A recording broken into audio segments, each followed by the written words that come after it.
Então, senhores, agora eu colocarei o enunciado da questão de número 39 na íntegra para vocês, para que nós possamos realizar juntos essa leitura. E, após isso, nós vamos debatendo aí basicamente alternativa por alternativa, beleza? Tranquilo? Vamos lá.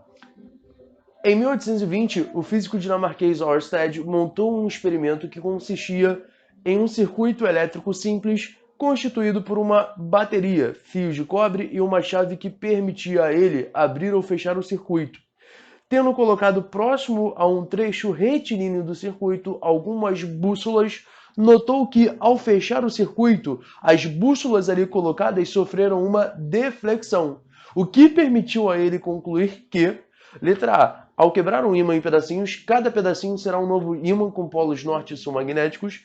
Letra B, o elétron apresenta carga elétrica negativa e o próton positiva.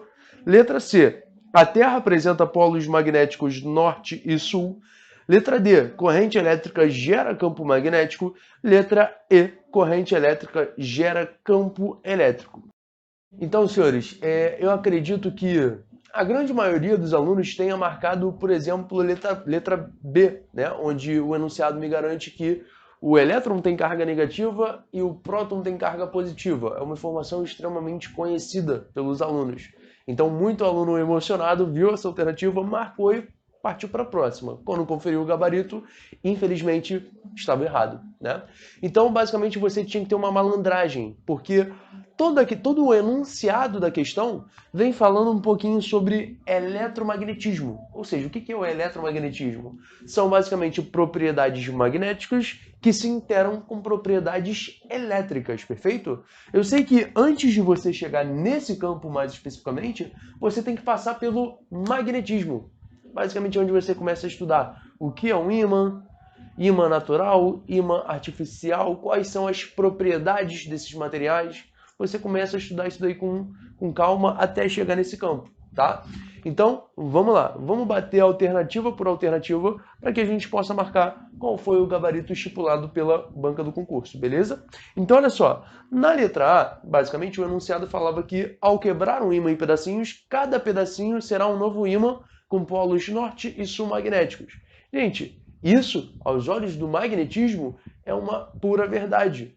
Não é errado dizer isso. Só não se encaixa para o nosso enunciado, tá? Então a letra A estava falando basicamente do princípio da inseparabilidade dos polos magnéticos. Observem bem o desenho que eu coloquei aqui para vocês. Eu tenho um ímã em formato de barra, tá? E aí, basicamente, nós temos o seguinte. Basicamente, o que é azul é o meu polo norte magnético, tá? Então aqui ó, eu tenho um polo norte e o que está em vermelho eu tenho um polo sul. Imaginemos que eu pegue esse ímã aqui inicialmente e ó, corte ao meio. O que vai acontecer com esse ímã? Bom, eu vou gerar outras duas barrinhas, só que eu gero outros dois ímãs. Observe que a extremidade esquerda dessa tua barra aqui era dominada pelo polo norte. Então lá no cantinho você vai continuar tendo esse polo norte magnético, beleza? A extremidade direita dessa barra inicial era dominada pelo polo sul magnético, tá? Então aqui ó, vai continuar também sendo o polo sul. Só que você não pode dividir única e exclusivamente um polo norte e única e exclusivamente um polo sul. Você tem que ter uma divisão.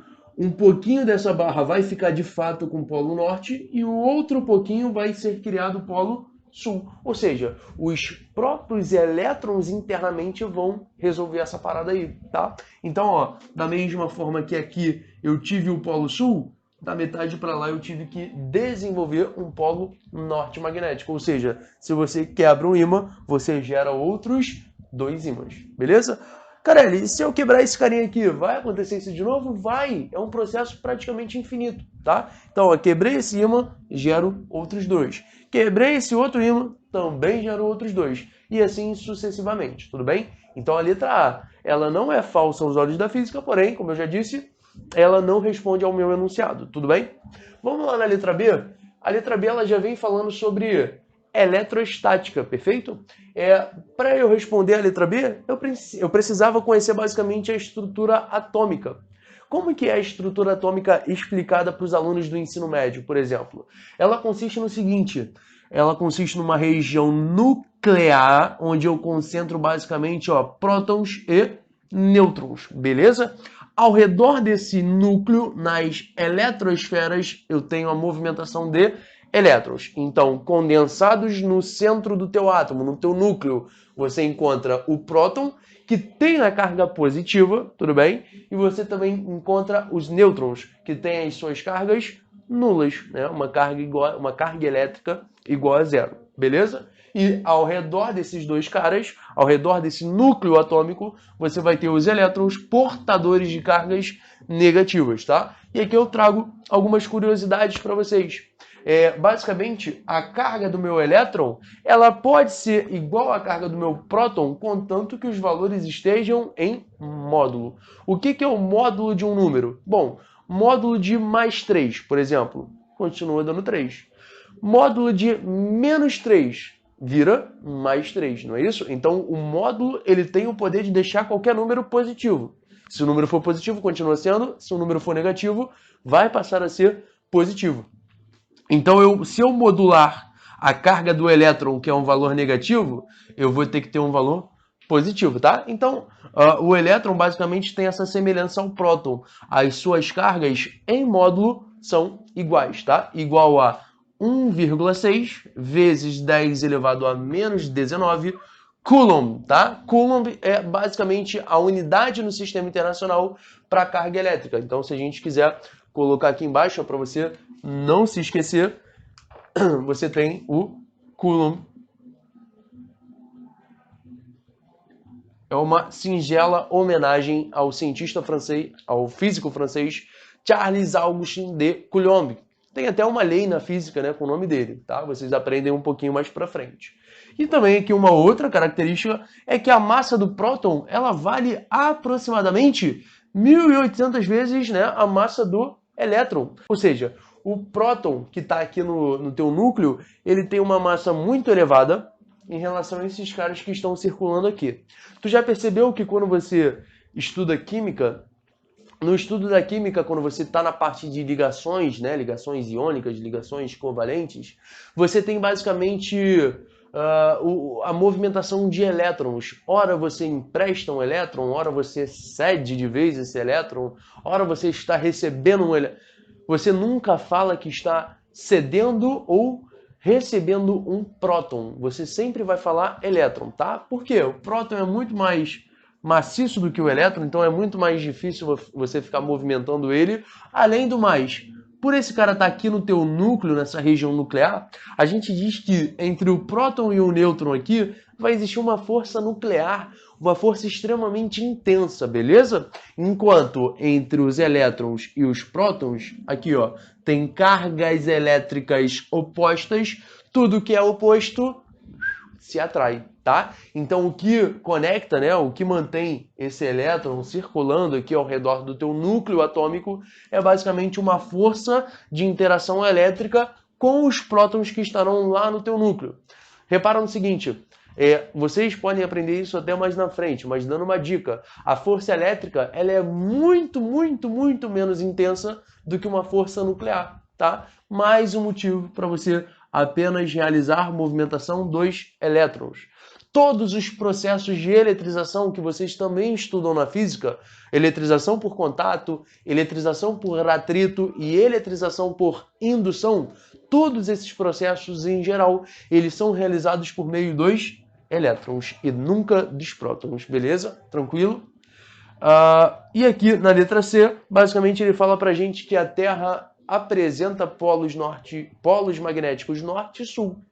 Gente, isso é verdade. Todo mundo sabe que a Terra ela apresenta um polo norte geográfico e um polo sul geográfico. Ó, polo norte geográfico e polo sul geográfico. Mas bem próximo desse polo norte geográfico da Terra, você vai encontrar o polo sul magnético da Terra. E bem próximo aqui ó, do polo sul geográfico terrestre, você vai encontrar o polo norte magnético. É só você trocar. Onde você tem o polo norte geográfico, você tem o polo sul magnético. Onde você tem o polo sul geográfico, você vai ter o polo norte magnético. Galera, a ideia desses polos, né, magnéticos, a existência de um campo magnético terrestre é responsável principalmente por isso daqui, ó, pela formação de auroras. Vocês já devem ter visto isso daí em alguma pesquisa, em alguma página do livro de ciência de vocês, né, quando você fala das auroras boreais, das auroras austrais, ou seja, daqueles fenômenos bem bonitos que iluminam os céus dos nossos polos, né? O que acontece? O Sol, ele é capaz de emitir muita radiação através dos ventos solares, tá? Então, essa radiação é trazida até a Terra, né? Vem para a Terra e basicamente os nossos polos, tanto o norte magnético quanto o sul magnético, geram um campo magnético aqui na Terra que quando esse excesso de radiação chega, né, a essas regiões aqui, você consegue formar basicamente as auroras ou boreais ou austrais, tá? Então lembrou de aurora, é só você se ligar que é a interação da radiação solar com os nossos polos magnéticos, perfeito?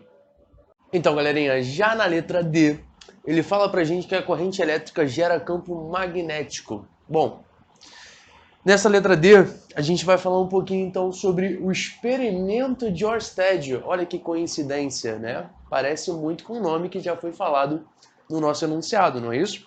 Então, olha só. O experimento de Ørsted consiste no seguinte. Aqui nós temos um circuito, beleza?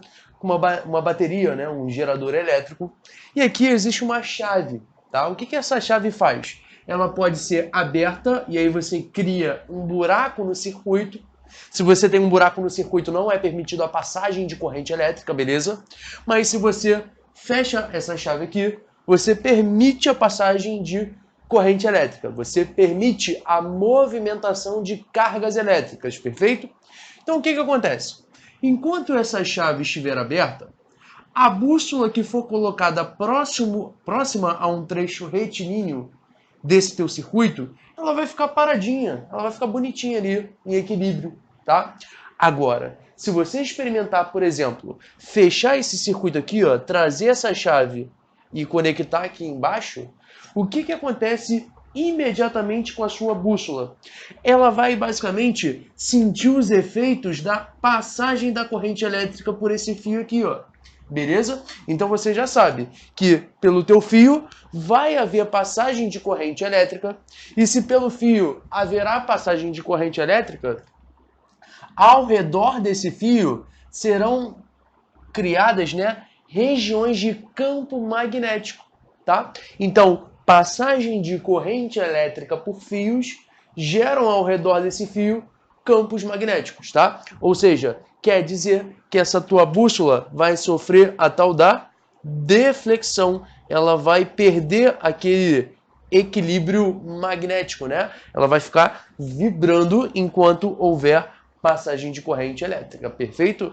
Esse é o nosso experimento de Ørsted, que a gente pode até, de fato, já concluir o gabarito dessa questão, né? Como letra D de dado. Tranquilo? Agora, só observem aqui comigo a nossa alternativa letra E. A letra E fala pra gente o seguinte, que corrente elétrica gera campo elétrico. Bom, por definição, o campo elétrico vai ser dado da seguinte forma. Imagine uma carguinha Q, tudo bem? Numa região qualquer do espaço, a uma distância D dessa tua carguinha, você vai ter a atuação de um campo elétrico gerado por ela, beleza? Então até coloquei aqui como que você pode calcular a intensidade desse campo elétrico, tá? Ou seja, você pega a constante eletrostática, tá, do teu meio em questão, multiplica pelo módulo da carga que está provocando esse campo elétrico e divide pelo quadrado da distância, tudo bem? Na verdade, essa distância tem que tomar muito cuidado, porque é o Dzinho, é a distância da carga até o ponto que eu estou analisando. Se você parar para perceber, quanto mais distante eu estiver da minha carga, menor vai ser o meu campo magnético. E é válido o contrário. Quanto mais próximo eu estiver da minha carga, maior vai ser o campo elétrico gerado por ela. Tudo bem? Aí daqui a gente tira uma conclusão, tá? Da letra D, a conclusão que a gente vai tirar vai ser a seguinte. Campo magnético vai ser gerado sempre por cargas elétricas em movimento. O que são as cargas elétricas em movimento? É a tal da corrente elétrica, beleza? Agora, o campo elétrico, ele é gerado por cargas elétricas em repouso. Então, o que diferencia a criação de um campo magnético para um campo elétrico? É a situação que a tua carga elétrica se encontra. Então, de novo, se ela estiver em movimento, gerou campo magnético. Exemplo aqui da letra D. Se ela estiver em repouso, vai gerar campo elétrico. Então, basicamente, a letra E está falsa. Tranquilo?